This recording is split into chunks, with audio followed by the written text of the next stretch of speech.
la clase de hoy es la primera clase que vamos a tener de temas de filosofía y cine como tal. Y lo que vamos a trabajar es la relación entre cine y verdad. Habíamos dicho que la verdad evidentemente es una experiencia de tipo ontológico. Fíjense que la verdad es expresión del ser del ente. Así que por lo tanto es una ontología. Desde la primera clase del curso dijimos que el arte, en sentido general, es expresión simbólico-alegórica de la verdad. Ahora, lo que sí no estuvo muy claro entonces es qué era el arte en sentido general. La definición o identificación que yo manejo del arte es que en principio es un ente simbólico-alegórico, referencial e hiperreferencial. ¿Qué quiero decir con que la obra de arte es hiperreferencial? En que muchas veces el referente de la obra de arte no es un referente directo, sino que conduce a otro referente que es el más importante. Quiere decir que el referente puede ser implícito, expresión de la verdad. Esta es la definición de arte que manejo yo. Y fíjense que no es una definición, porque yo no pretendo con esto limitar la obra de arte a esta definición, sino que lo que estoy haciendo es utilizándola como una forma de identificar el arte. El arte también puede ser algo más o mucho más que esto que digo aquí, ¿no? Pero en sentido general pudiéramos decir que la obra de arte es un ente simbólico, alegórico, referencial e hiperreferencial, expresión de la verdad. Por supuesto, evidentemente aquí nos queda por ver qué es cada una de estas cosas, aunque no es tan difícil de entender. En primer lugar, entendemos el ente como aquello compuesto por esencia y apariencia, donde la esencia es lo que no es aparente. Quiere decir que el ser o esencia de algo es aquello que no se puede experimentar directamente. ¿Ya? Lo único que se puede experimentar es lo aparente, es la forma que tiene, es cómo se aparece, por eso decimos aparente, ¿no? Cómo se nos aparece. Ahora, la esencia se encuentra oculta.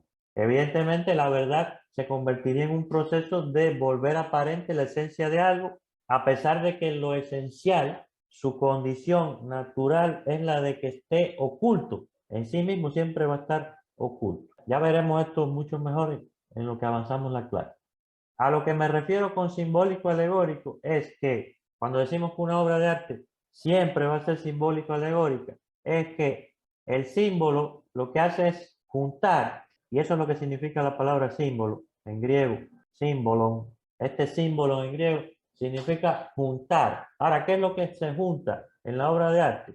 Se junta la obra de arte con el referente.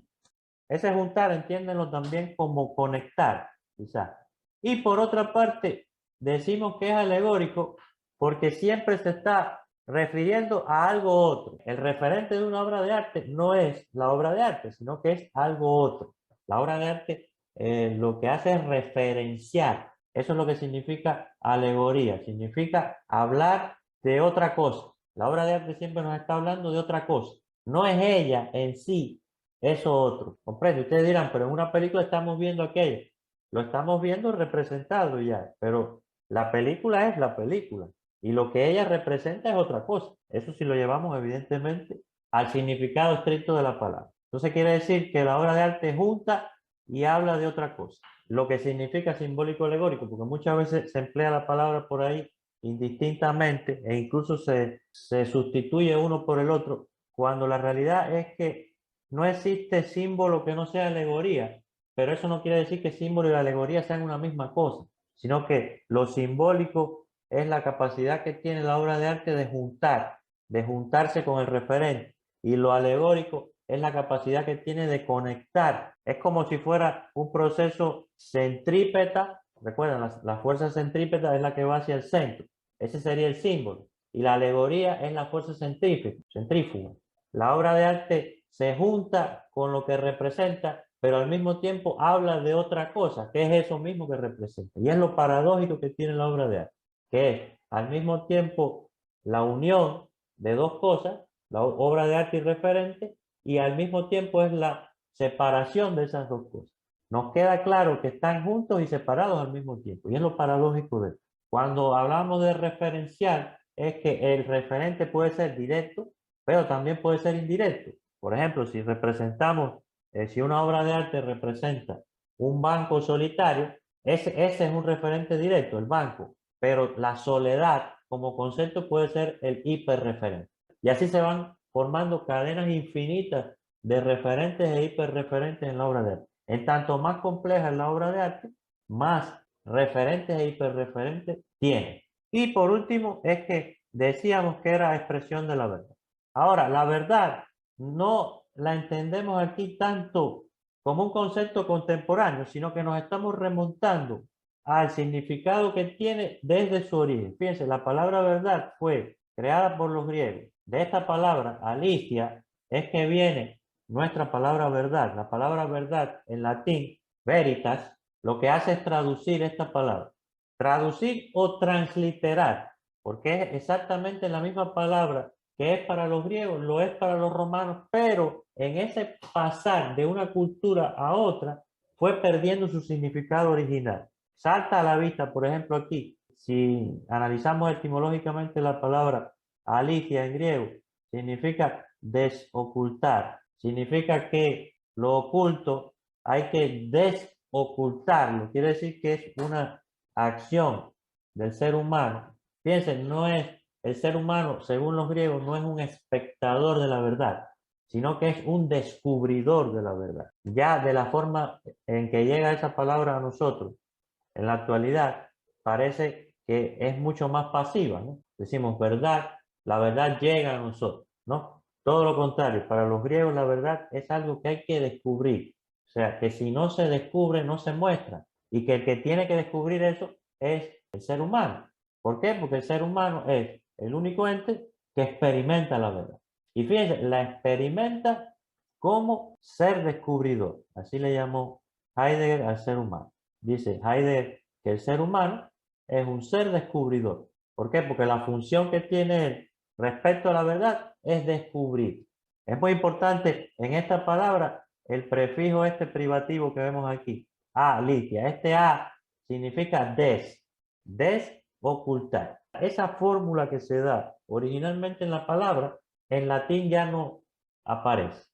El veritas ya no tiene relación con esa búsqueda de la verdad activa del ser humano, sino que nos va convirtiendo poco a poco en espectadores. Y fíjense, la acción de descubrir la verdad implica que el proceso de la verdad comienza por ser una praxis y que supuestamente a partir de aquí es que se conecta con la teoría. Quiere decir que es una experiencia teórico-práctica. Cuando uno analiza esto en su origen la palabra, pero cuando uno lo analiza ya en latín, esta palabra tiende a decirnos que la verdad es una experiencia de tipo teórico. Por supuesto, vamos a ver mejor cómo es que pasa esto, ¿no? El único problema que había es qué es lo que se desoculta con la verdad. Y en esto Heidegger había sido muy enfático. Dice Heidegger que lo que se desoculta con la verdad es el ser del ente. La experiencia de la verdad es una experiencia de desocultamiento del ser del ente.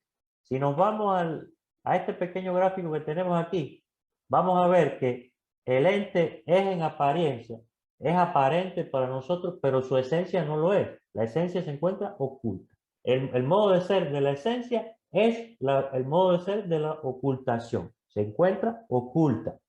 Quiere decir que la experiencia de la verdad es la forma en que se muestra aquello que no es susceptible de mostrarse en condiciones normales.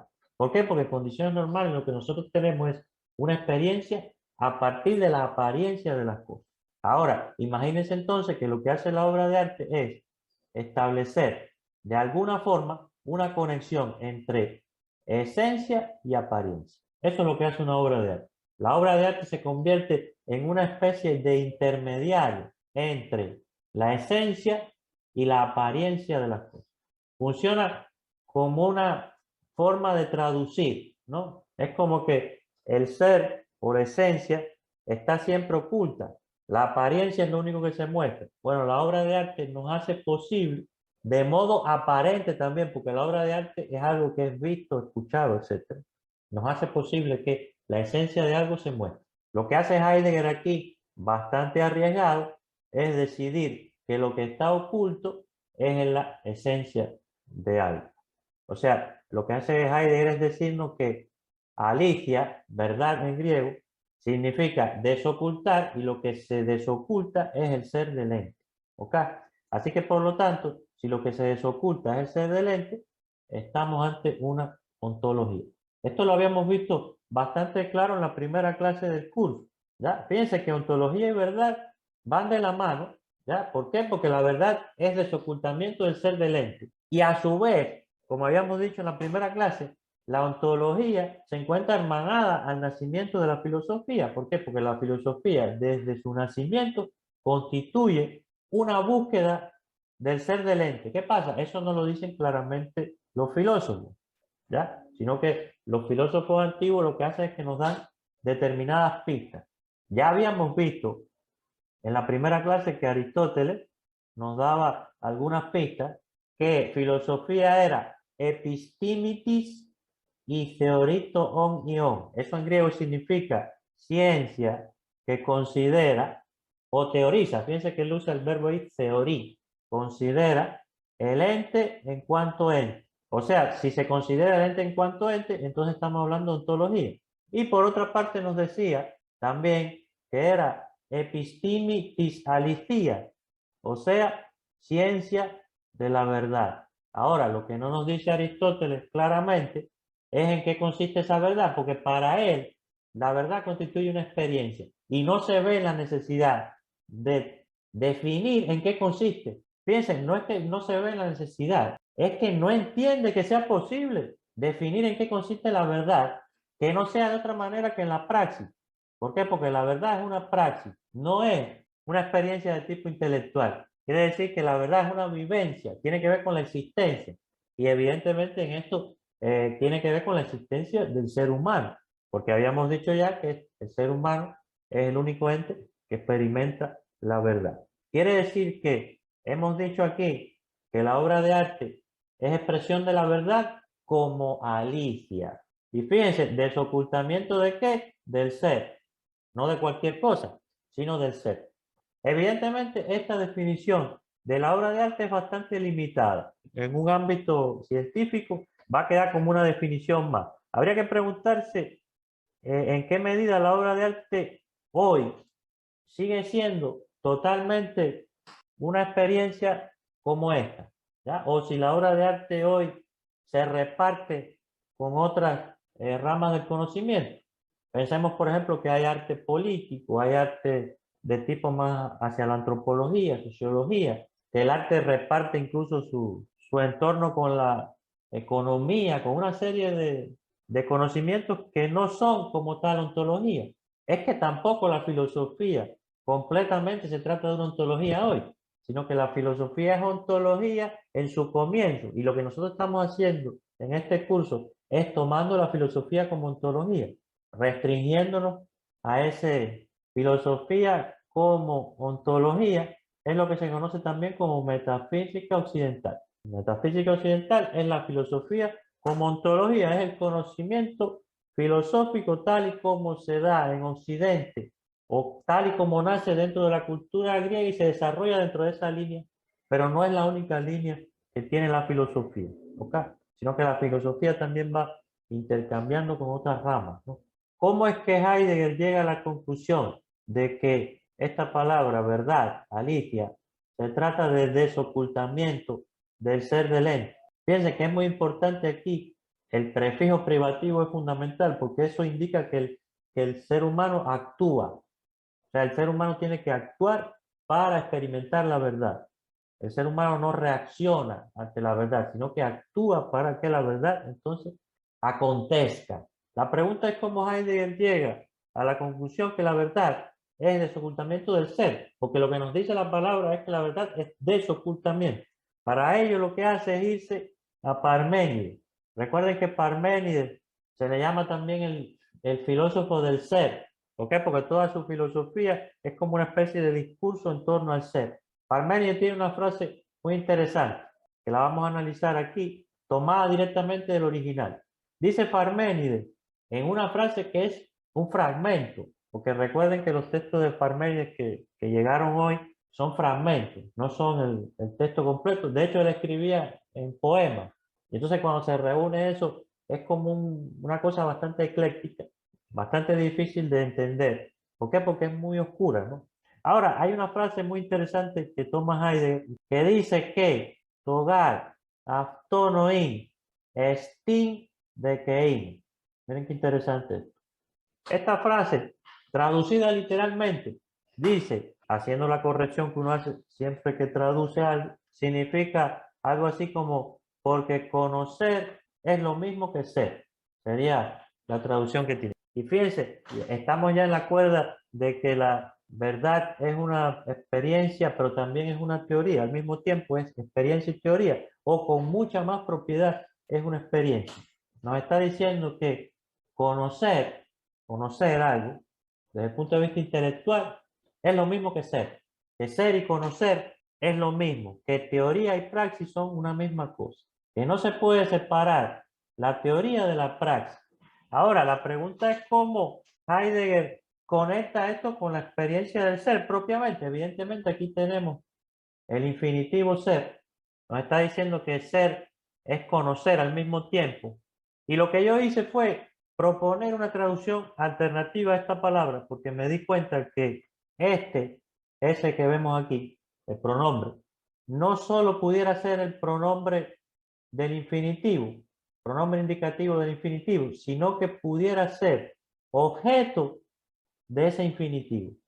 O sea, la traducción alternativa que yo propongo es porque conocer eso es lo mismo que ser. Y ustedes dirán, pero ahí cambiaste el orden. En griego se puede hacer. Si yo propongo esta traducción, me queda entonces por definir aquí qué es eso que hay que conocer. Fíjense, porque conocer eso es lo mismo que ser. Sería la traducción que yo propongo, pero lo que me queda entonces por averiguar aquí es a qué me refiero con eso. ¿Qué es eso que hay que conocer? ¿Y qué es lo mismo que ser? Observando bien la lógica que sigue Parménides, uno lo que más aprecia en él es que se da mucho la tautología, ¿no? El ser es lo que ante todo es, o sea, esa forma en que nos conduce siempre a lo mismo y nos deja en ese giro, que es lo que se conoce como tautología. Ahora, si yo considero aquí que este pronombre se está refiriendo tautológicamente a algo, sería el ser mismo. Y entonces la traducción que yo propongo es, porque conocer el ser es lo mismo que ser. O sea, no se puede conocer el ser desde el punto de vista teórico. O sea, el ser es una experiencia. La existencia no se puede teorizar. Se existe simplemente.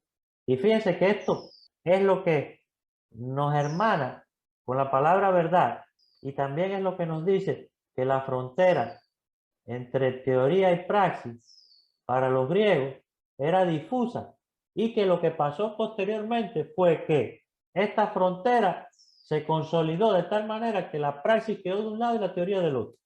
Y que por otra parte se consideró que la verdad ya no es una experiencia de tipo práctica, sino que es teórica. La pregunta es cómo llegaron a eso. Evidentemente ocurrió con el transcurso del tiempo y el desarrollo que tendría la filosofía posteriormente. Ahora, el primero que nos va a dejar un testimonio de esto va a ser el mismo Aristóteles. Cuando nos dice aquí, ciencia que considera, dice que la filosofía es la ciencia que considera el ente en cuanto ente. Este considerar en griego es teoriza. Él dice que la filosofía es la ciencia que teoriza, fíjense, no tiene ya que ver con la experiencia. Él dice que es la ciencia que teoriza el ente en cuanto ente, o sea, es ontología, en la medida en que es una teoría y no praxis. Quiere decir que lo que está haciendo Aristóteles es creando una frontera, ya la primera quizás, entre la teoría y la praxis, entendiendo la verdad como Alice. Quiere decir que cada vez que nosotros utilizamos la palabra verdad, nos estamos ya circunscribiendo al ámbito de lo teórico. La pregunta es cómo pasa eso también, ¿no? Bueno, fíjense, Tomás de Aquino. Ustedes saben que Tomás de Aquino era un seguidor de Aristóteles. En buena medida lo que hizo fue llevar a la teología todo lo que Aristóteles había hecho, a tal punto que Aristóteles lo convirtió en el punto de referencia fundamental de la teología cristiana, que es lo que se conoce como escolástica. La escolástica es cuando la filosofía griega se valida dentro de completamente, digamos. O se valida completamente dentro de la teología. ¿Y qué hace Tomás de Aquino? Comete un error increíble. Toma una frase de Aristóteles fuera de contexto, además traducida al latín por un árabe, porque recordemos que los textos que llegan de Aristóteles a Tomás de Aquino no llegan en griego directamente, sino que lo que les llega es una traducción de un árabe. ¿A qué? Al latín. Pero bueno, la frase que él tomó es una frase muy misteriosa de Aristóteles, o que incluso no lo es tanto, y uno lo que hace es traducirla directamente. Dice así: los padecimientos del alma son adecuaciones de las cosas. Esta frase de Aristóteles, Tomás de Aquino la interpreta y la traduce de esta manera. Fíjense, miren qué interesante. Veritas, o sea, él cree que aquí Aristóteles se está refiriendo a la verdad, más lo que estaba haciendo Aristóteles era una psicología, o sea, psicología, estaba refiriéndose al alma propiamente. Dice, veritas est adequatio intellectus et rei. La verdad es adecuación del intelecto con la cosa. Quiere decir que en la medida en que uno sea capaz de intelectualizar algo, ahí es donde acontece la verdad. En la medida en que uno adecua lo que piensa con lo pensado en ese caso es el ente, entonces eso es verdad, convirtiendo la verdad en un proceso intelectocrático, intelectocracia. Quiere decir que el hecho de que la verdad se trataba de una experiencia y que la verdad está en el ser del ente, fue convertido por Tomás de Aquino en un proceso teórico. Quiere decir que a mí no me interesa tanto lo que es algo en sí, sino lo que yo pienso de ese algo, porque ahí es donde se da la verdad. Evidentemente, lleva algo de razón, pero la pregunta es dónde queda el ente aquí, porque si todo es pensar, entonces caemos en la famosa pienso luego existo. O sea, yo existo porque pienso, como si la existencia, como si el pensar precediera la existencia, y no que en última instancia es el pensar el que procede, el que viene después de la existencia. Todavía eso evidentemente queda una pregunta por hacerse, si es que yo he llegado a la conclusión de que existo, así que por lo tanto existo, porque llegué a esa conclusión, o yo existo primeramente para poder llegar a la conclusión. ¿Ya? Lo cierto es que uno no puede convertir la experiencia en teoría y darle a esto una jerarquía, que fue lo que hizo Descartes cuando llegó a la conclusión de que se piensa y por eso se existe, y no que el pensar es consecuencia de la existencia propiamente, en este caso del ser humano. Lo que ocurrió en principio es que la verdad se convirtió en un proceso intelectual y se olvidó que era una experiencia. Ahora, la pregunta es cómo se llevó a cabo el proceso de la verdad en la cultura griega. Si hemos dicho hasta aquí que es una cultura que considera que la verdad es una experiencia. Bueno, mi idea es trabajar con la noción de Odisea. Recuerden que Odiseo tiene como objetivo llegar a Ítaca. Ahora, la pregunta es si después de tantas décadas en el mar, el Odiseo que salió de Troya es el mismo que llega a Ítaca. ¿Y cuál es la relevancia que tiene esto en lo que respecta a la cuestión de que el ente es esencia y apariencia? Porque si pudiéramos asociar a Ítaca con la apariencia, o sea, esto es lo que aparentemente quiere hacer Odiseo, pero en última instancia se convierte después en un pretexto, entonces queda en el lado de las apariencias. Entonces, lo que hice fue tomar el cine de Theo Angelopoulos como una metáfora de la verdad. El objetivo de Odiseo, o sea, Odiseo es uno de los héroes que participa en la batalla de Troya y tiene que regresar a casa. La casa de él es en Ítaca, o sea, el palacio, porque es un rey, evidentemente. Ese es su objetivo y demora en eso decenas de años. ¿Por qué? Porque los dioses se le interponen en el camino y le ponen obstáculos y obstáculos y obstáculos. La pregunta es, ¿qué es lo más importante? el regresar a Ítaca propiamente o todo lo que pasó en lo que él regresa. Ustedes dirán, pero el objetivo de él era reunirse con su mujer. Ahora, la pregunta es, si en tantos años que él pasó para regresar, esa mujer es la misma mujer, o si él mismo es el mismo, o lo que es lo mismo, que es lo que a mí me parece que es una metáfora de la verdad aquí, y es que las apariencias no importan. O sea, el objetivo que él tiene como apariencia no es lo más importante, sino todo el recorrido que él hace. Recuerden aquel famoso poema de Machado, caminante no hay camino, se hace camino al andar, ¿no? O el famoso otro poema de Cavafis, que les recomiendo también que lo consulten, que se llama Ítaca, que cuenta todo, y al final dicen, Ítaca no es importante, es todo lo que tú has podido lograr en ese camino. ¿Cuál es la conexión que se establece entre esta idea, entre la odisea del ser humano? Porque nuestra vida también es una odisea. Ya sabremos nosotros cuáles son los objetivos que nos hemos planteado en nuestra vida. ¿Qué relación tiene esto con esta cuestión de que la verdad es la esencia que se muestra por encima de la apariencia de las cosas y cómo en determinado momento lo aparente deja de tener sentido y lo que se muestra propiamente es la esencia? Y por último, es evidente que el ser humano, en la medida en que se ve expuesto a la verdad, porque la verdad actúa sobre él, en la medida en que él la descubre, la verdad actúa también sobre él. Él es actor, pero también de alguna manera experimenta la verdad. Esto se convierte en una forma de catarsis. Es que la Odisea es la metáfora perfecta. El cine, por lo general, lo que ha hecho es, o sea, las películas más interesantes son este tipo de odisea, este tipo de películas de viaje, en fin, casi todas las películas son este viaje individual. Ha tomado la fórmula de la odisea, evidentemente con las variaciones que conlleva esto.